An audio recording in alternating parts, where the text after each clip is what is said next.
नमस्कार दोस्तों, आज 4 अगस्त 2024 को आरएससीआईटी की परीक्षा हुई है। उसके सभी प्रश्न उत्तरों को आपको इस वीडियो में मिलने वाले हैं। आपके पास series A B C D कोई भी हो, कोई प्रॉब्लम नहीं है, क्योंकि सभी प्रश्न सेम ही हैं, चाहे कोई भी सीरीज हो। तो फटाफट जानते हैं इन आज के प्रश्न उत्तरों को। हमारा प्रश्न नंबर 1 है, एमएस वर्ड में हाइपरलिंक के बारे में निम्नलिखित में से कौन सा सत्य नहीं है। तो यहाँ पर गलत कौन सा कथन है वो बताना है। तो हाइपरलिंक का उपयोग केवल मौजूदा वेब पेज के लिए लिंक बनाने के लिए किया जाता है, न कि आपके कंप्यूटर पर किसी मौजूदा फाइल के लिए। तो इसमें यही कथन गलत है, क्योंकि हाइपरलिंक का प्रयोग हम वेब पेज को कनेक्ट करने के साथ साथ हमारे डॉक्यूमेंट के अंदर हमारे कंप्यूटर के अंदर जो फाइलें होती है उनको भी लिंक करके रख सकते हैं। इसलिए यहाँ पर जो गलत कथन है वो ये दे रखा है। इसमें बता रखा है कि आप कंप्यूटर के अंदर की जो फाइलें हैं उनको अटैच नहीं कर सकते हैं।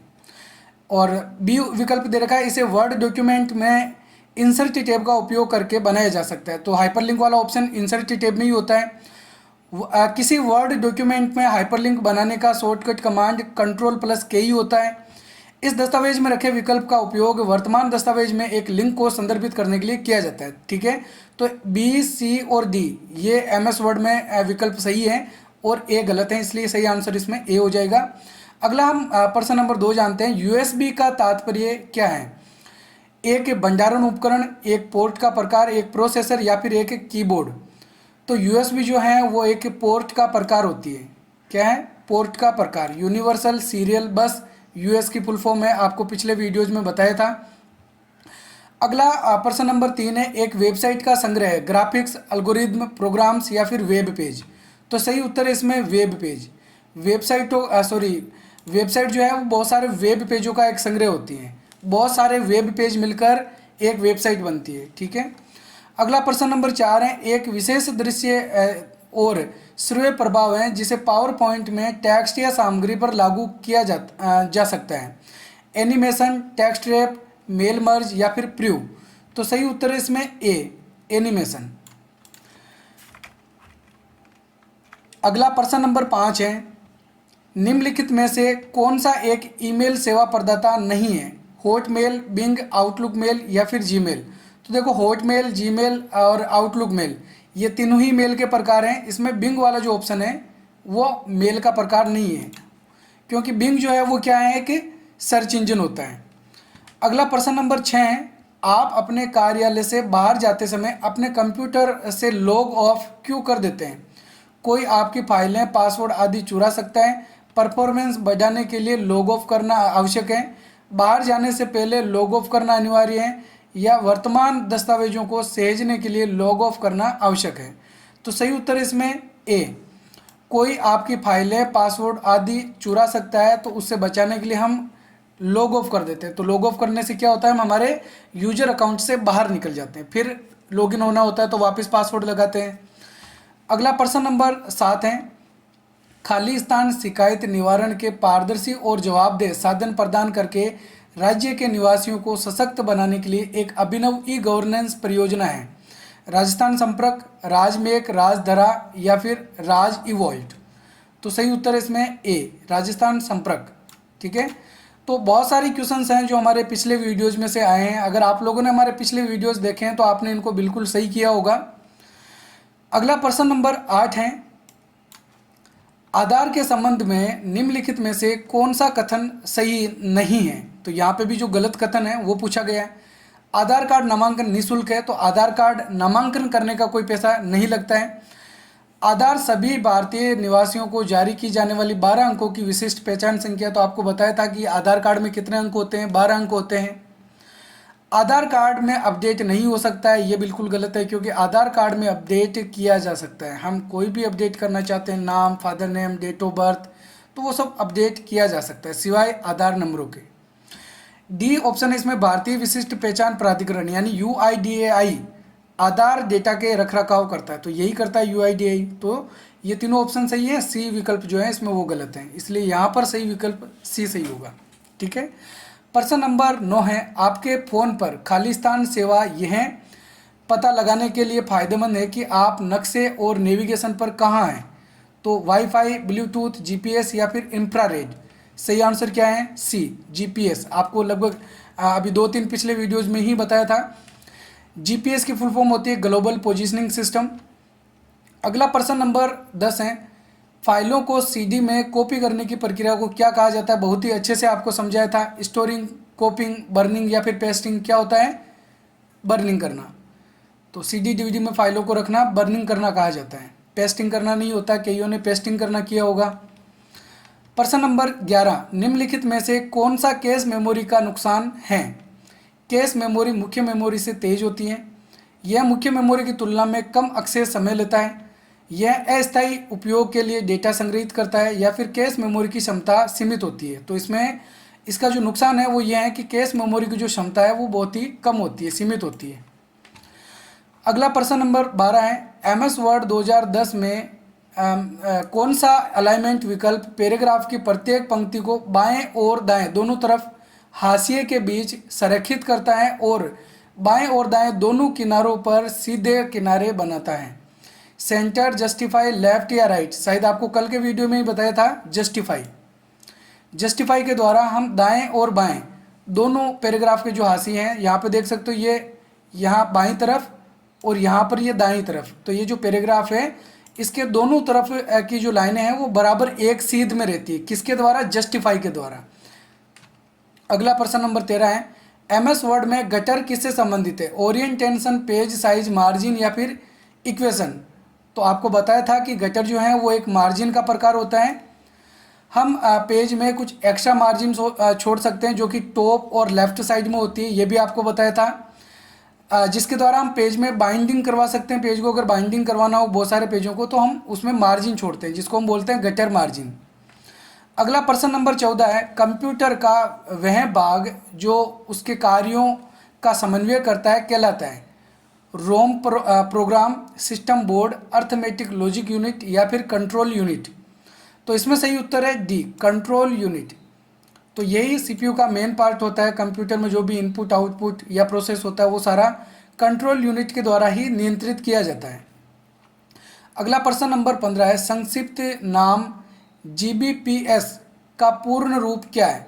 Good bits, past secure, great bits, previous secure, global bits, public secure या फिर गीगा बिट्स पर सेकेंड? क्या होगा? डी, गीगा बिट्स पर सेकेंड। जीबीपीएस की फुल फॉर्म होती है। जीबी का मतलब गीगाबाइट, तो ये तो आपको पहले ही बताया था। पीआर मतलब पर सेकेंड। अगला प्रश्न नंबर 16 है, निम्नलिखित में से किसकी भंडारण क्षमता सबसे कम है? फ्लॉपी डिस्क, सीडी, डीवीडी या फिर हार्ड डिस्क? तो क्या होगा इसमें? Floppy disk. फ्लॉपी डिस्क की क्षमता सबसे कम होती है। कितनी होती है? 1.44 जीबी। कितनी होती है? 1.44 जीबी, जो कि बहुत ही कम क्षमता है। सीडी की क्षमता 750 MB होती है, डीवीडी की 4.7 जीबी, और हार्ड डिस्क के अंदर तो हम काफ़ी डेटा स्टोर कर सकते हैं, जीबी, टीबी। अगला प्रश्न नंबर 17 है, एमएस पावर पॉइंट में हम स्लाइड शो को शुरुआत से खाली स्थान कुंजी का उपयोग करके और वर्तमान स्लाइड से खाली स्थान कुंजी का उपयोग करके चला सकते हैं।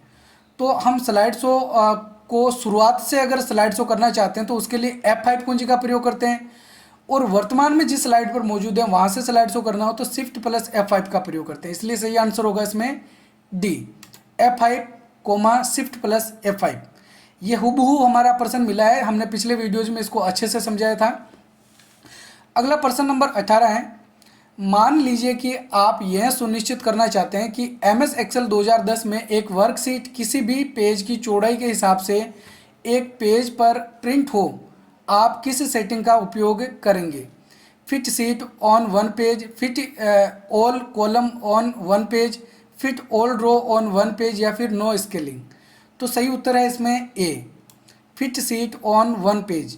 अभी वैसे तो ये कन्फ्यूजन वाला है, क्योंकि fit sheet on one page वाला ऑप्शन चुनते हैं तो जो सारी सीटें होती है, जितनी भी वर्कशीट हैं वो सारी एक ही पेज पर प्रिंट होती है। और यहाँ पर पेज की चौड़ाई के हिसाब से पूछा है, तो पेज की चौड़ाई यानी कॉलम्स हमने जितने रखे हैं उनको एक पेज में रखना हो, तो सही आंसर इसमें बी होगा। तो ये एक प्रश्न है जो अभी कन्फ्यूजन वाला है। अगला प्रश्न नंबर 19 है, कीबोर्ड में फंक्शन कुंजियों की संख्या कितनी होती है? तो बिल्कुल सरल प्रश्न है, आप लोगों ने लगभग सभी ने सही किया होगा। 11, 12, 13 या फिर 14? कितनी होती है? 12। ठीक है, फंक्शन कुंजियों की संख्या 12 होती है। मैंने आपको चित्र दे के भी समझाया था, कीबोर्ड का चित्र बना के उसमें रो को इस तरीके से हाईलाइट करके मैंने बताया था कीबोर्ड में कुंजियाँ, फंक्शन कुंजियाँ कहाँ होती है। इसके अलावा बाकी सारी कुंजियों के बारे में भी आपको अच्छे से बताया था। अगला प्रश्न नंबर 20 है, एमएस पावर पॉइंट में स्लाइडों को पुनर्व्यवस्थित करने के लिए कौन सा दृश्य उपयुक्त है? स्लाइड सॉर्टर, नोट्स पे पेज, नॉर्मल, स्लाइड शो। इसमें सही उत्तर है ए, स्लाइड सॉर्टर। जब स्लाइड सॉर्टर का उपयोग करते हैं तो यहाँ पर जो स्लाइडें होती है वो छोटी छोटी स्लाइडें हमको दिखाई देती है, तो उनको आसानी से पुनर्व्यवस्थित किया जा सकता है। अगला प्रश्न नंबर 21, Amazon.com प्रदान करता है व्यवसाय से व्यवसाय ई कॉमर्स वातावरण, व्यवसाय से ग्राहक ई कॉमर्स वातावरण, ग्राहक से ग्राहक ई कॉमर्स वातावरण, या फिर इनमें से कोई नहीं। तो मैंने आपको बिल्कुल क्लियर बताया था B2B, C2C। ठीक है, तो इसमें सही आंसर क्या होगा? बी, व्यवसाय से ग्राहक ई कॉमर्स वातावरण, B2C का ये उदाहरण है। अगला प्रश्न नंबर 22, MS एक्सेल 2010 के चार्ट में खाली स्थान डेटा बिंदुओं का वास्तविक मूल्य होता है, grid line, legend, data label, या फिर URL। तो जो हम चार्ट बनाते हैं, चार्ट के ऊपर या चार्ट के बीच में जो लाइनें होती है वहाँ पर हम कुछ संख्या एंटर करवा सकते हैं, जो भी संख्या हमने चार्ट में लिखी हो। तो उसके लिए हम काम में लेते हैं डेटा लेबल को। क्या काम में लेंगे? Data label. अगला प्रश्न नंबर 23 है, बार कोड रीडर इसका एक उदाहरण है। Processing device, input device, storage device, या फिर आउटपुट डिवाइस। तो इनपुट आउटपुट डिवाइस के सारे उपकरणों के नाम आपको मैंने अच्छे से लिखाए थे, वीडियो का लिंक भी दिया था कि आप यहाँ से सारे वीडियोज जो सारे इनपुट आउटपुट उपकरण हैं उनको अच्छे से जान सकते हो, और ये उन्हीं में से ही आया है। तो सही आंसर क्या है इसमें? B, input device. Bar code reader क्या होता है कि इनपुट डिवाइस होता है जो बार कोड को रीड करने का, बार कोड को पढ़ने का काम करता है। अगला प्रश्न नंबर 24 है, विंडोज 10 में स्क्रीन के बैकग्राउंड को कहा जाता है एप्लीकेशन, डेस्कटॉप, विंडो, या फिर फ्रेम। तो जो बैकग्राउंड होता है स्क्रीन का उसको हम क्या बोलते हैं? डेस्कटॉप बोलते हैं। जब भी हम कंप्यूटर ऑन करते हैं सबसे पहले हमको डेस्कटॉप ही दिखाई देता है। प्रश्न नंबर 25, किसी ज्ञात सॉफ्टवेयर बग की मरम्मत आमतौर पर इंटरनेट पर बिना किसी शुल्क के उपलब्ध होती है, क्या कहलाती है? वर्जन, पेज, ट्यूटोरियल, या फिर FAQ।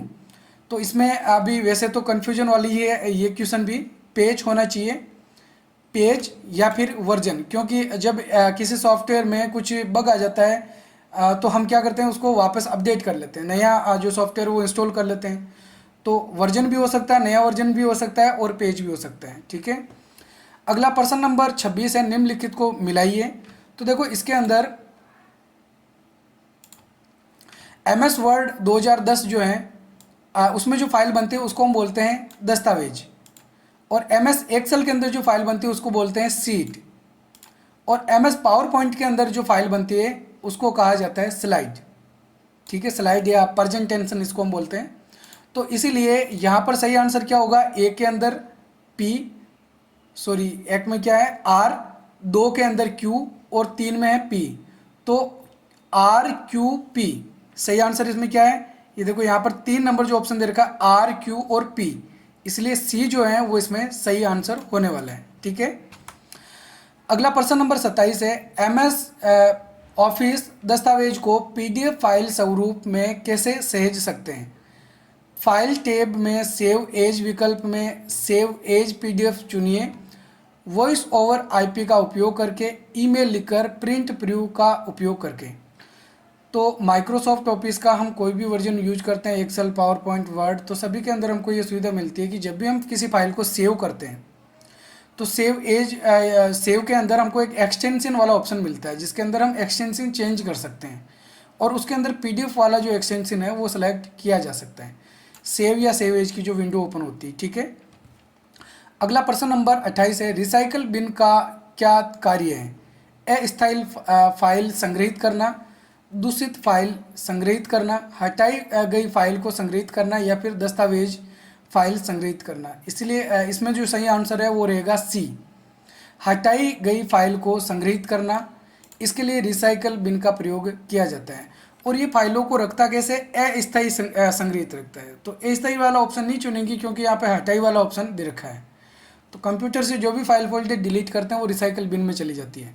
आपको रिसाइकल बिन का आइकन कैसा होता है ये सभी वीडियोज़ में, पिछले वीडियोज़ में हमने बता रखा था। अगला प्रश्न नंबर 29 है, निम्नलिखित में से कौन सा विकल्प इस क्रिया को निर्दिष्ट करता है? किसी वस्तु को गंतव्य तक ले जाते समय माउस बटन को दबाए रखना, हाईलाइट करना, ड्रॉपिंग, ड्रैगिंग या फिर क्लिक करना। तो माउस का कोई भी बटन दबा के रख कर खींचना इसको हम बोलते हैं ड्रैगिंग करना, और छोड़ना इसको हम बोलते हैं ड्रॉप करना। तो यहाँ पे बता रखा है कि आपको गंतव्य स्थान तक ले जाते समय माउस वाला बटन दबा के रखना है। तो दबा के रख रहे हैं और गंतव्य स्थान तक लेके जा रहे हैं यानी खींच रहे हैं, तो इसके लिए ड्रैगिंग वाला जो ऑप्शन है वो सही रहेगा। और अगर हम इसको छोड़ रहे हैं, माउस वाले बटन को छोड़ रहे हैं, तो इसको हम बोलते हैं ड्रॉपिंग या ड्रॉप करना। अगला प्रश्न नंबर 30 है, निम्नलिखित में से कौन सा इंटरनेट ब्राउजर का वैध उदाहरण नहीं है? Google Chrome, Mozilla Firefox, Microsoft Edge या फिर अडोब एक्रोबेट। तो सही उत्तर है इसमें अडोब एक्रोबेट।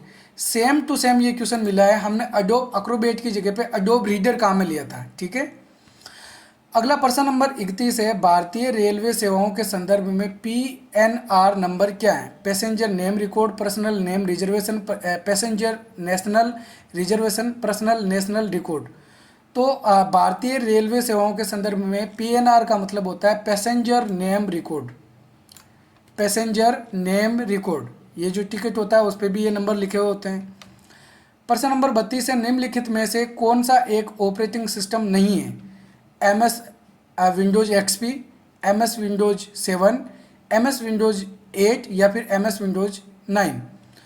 तो विंडोज़ 8 के बाद जो नया वर्जन आया वो आया था विंडोज़ 10 का, विंडोज़ 9 वाला वर्जन नहीं आया था। तो सही आंसर इसमें ये रहेगा। XP, 7 और 8 ये सभी जो हैं वो ऑपरेटिंग सिस्टम के भाग हैं। प्रश्न नंबर 23 है, निम्न में से स्प्रेडशीट में डेटा कैसे व्यवस्थित किया जाता है? रेखाएं और रिक्त स्थान, लेयर और प्लेन, रो और कॉलम, ऊंचाई और चौड़ाई। तो स्प्रेडशीट यानी कि जो सीट होती है माइक्रोसॉफ्ट एक्सेल में, उसमें डेटा को हम कैसे व्यवस्थित करके रखते हैं? रो और कॉलम में व्यवस्थित करके रखते हैं। रो जो इस प्रकार की लाइनें होती है इनको रो कहा जाता है, ये रो है, और इस प्रकार की जो लाइनें इनको कॉलम कहा जाता है। और रो और कॉलम से मिलकर जो चौकोर बॉक्स बनता है इसको बोलते हैं सेल। एक चौकोर बॉक्स से सेल कहा जाता है। और ये जो इस प्रकार की पंक्तिबद्ध लाइन है इसको बोलते हैं रो, और ये हैं कॉलम्स। अगला है डॉट मैट्रिक्स, एक प्रकार का है, टेप का, डिस्क का, प्रिंटर का या फिर बस का। तो डॉट मैट्रिक एक प्रकार का प्रिंटर होता है, डॉट मैट्रिक्स प्रिंटर, और ये कैरेक्टर प्रिंटर होता है, एक समय में एक अक्षर को प्रिंट करता है।